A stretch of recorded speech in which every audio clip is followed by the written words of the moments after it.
Well, hello and welcome back to Producer Dan. I'm Dan. Thanks very much for stopping by the channel today. So in today's video, I'm going to give you 5 of my tips on how to record your best possible vocal performance. So recently I did a video on how to use Melodyne software to edit your vocals and to tune your vocals.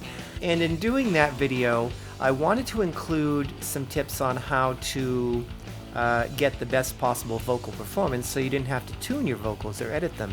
And the video was getting very long, and I came to the conclusion that this deserved its own video.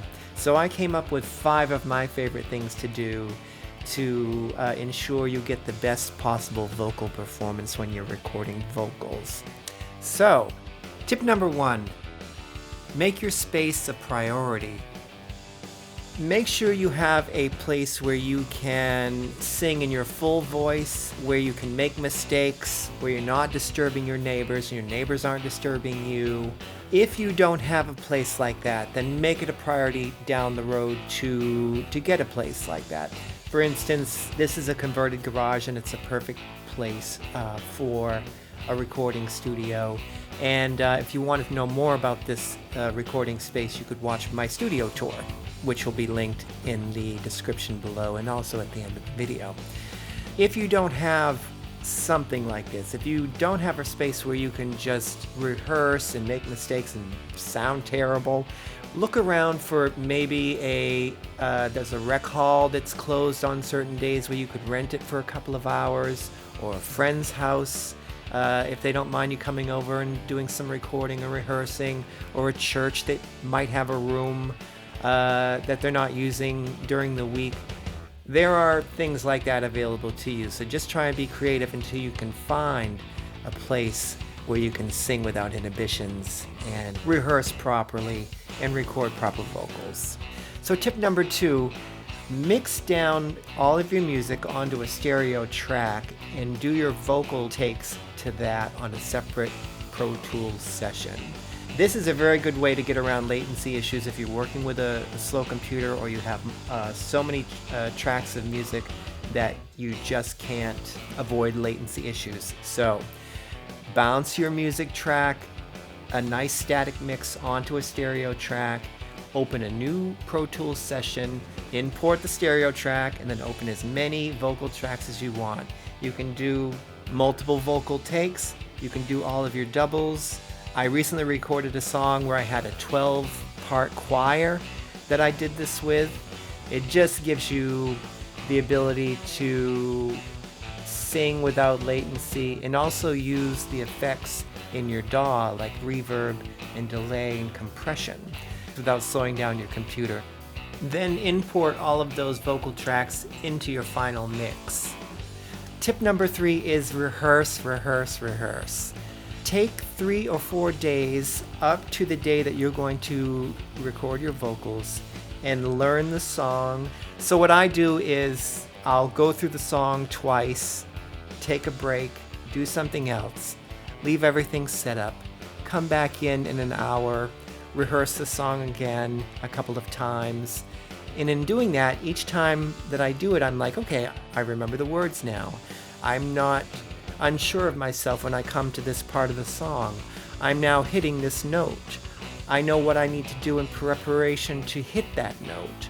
I know what I need to do in preparation to take that breath and to get as much air as I need to move on to the next part of the song.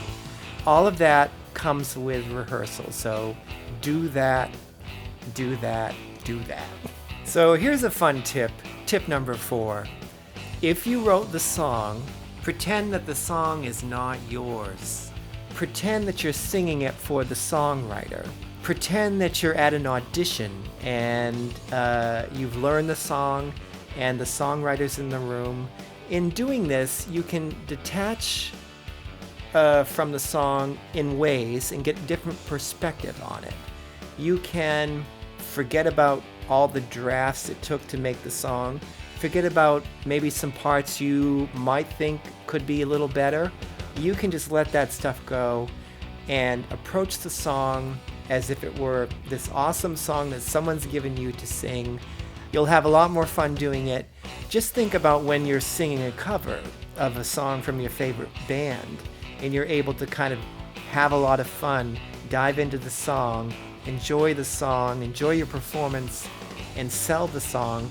That's what you need to do with your songs. Just pretend it's not yours and you're at an audition and sell that song.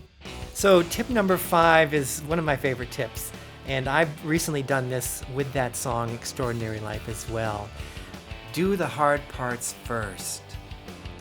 Now, the choruses for this song were very high. It was like an F sharp and a G, and for extended amount of time. It was just up there, and I was finding that I could only perform the song maybe twice without getting fatigued or hoarse. After 3 or 4 days of rehearsing the song, I was able to hit the notes, but not all day long. So I recorded my difficult parts first. That was the bridge and the 2 or 3 choruses. I made sure to do those first. Then I went back and did some takes for my verses. And in doing that, number 1, I was able to perform the hard parts with a lot more power. I was rested up. And then when I did my verses, I could relax in knowing I already had some nice takes on those choruses. So I was pleased with the outcome. I was able to hit those notes and get 3 or 4 good takes of everything, of the whole song. And so do your heavy lifting first. So for the bonus tip today, I thought I would share this with you. It's something that I've been doing recently, and it's kind of fun. I call it the farm. Just think of the area beyond the song in your DAW, this unused area. Think of this as a field or the farm where you can go and plant things and then harvest them if you need them. For example, let's say you are finishing up with your vocal take, and it's a decent take, but there's a part in the song that you didn't deliver the way you wanted to, or perhaps you were a little weak on the note, and you want to do it over again. To be more efficient, keep the DAW running, keep the click track going, and try that phrase or note or verse 2 or 3 more times just to the click track. So you'll have those takes to choose from when you're mixing the song. You can easily copy and paste those into place to replace the parts you don't necessarily like. Here's an example of how I actually use this in one of my productions. It was the end of the song, and I needed to give that last blum on the guitar, and I fudged it up, or it wasn't strong enough, or I hit the strings with my palm, or it wasn't the sound that I wanted. So I let the DAW run to the click track, and I gave that 1, 2, 3 more tries. I let it ring out, tried again, and so I had those to choose from to replace the strum that I didn't really like. So think of this area in the DAW as the field, or what I call the farm. So that's my bonus tip for today. So I hope you found this interesting. I hope these tips are helpful to you in your next vocal recording session. If you're interested in seeing those other videos that I mentioned earlier in this video, my how to edit vocals with Melodyne, and also my studio tour, I'd love to have you see those videos as well. They will be linked in the description below. So again, thanks so much for watching my video. And if you like the content, please give me a thumbs up.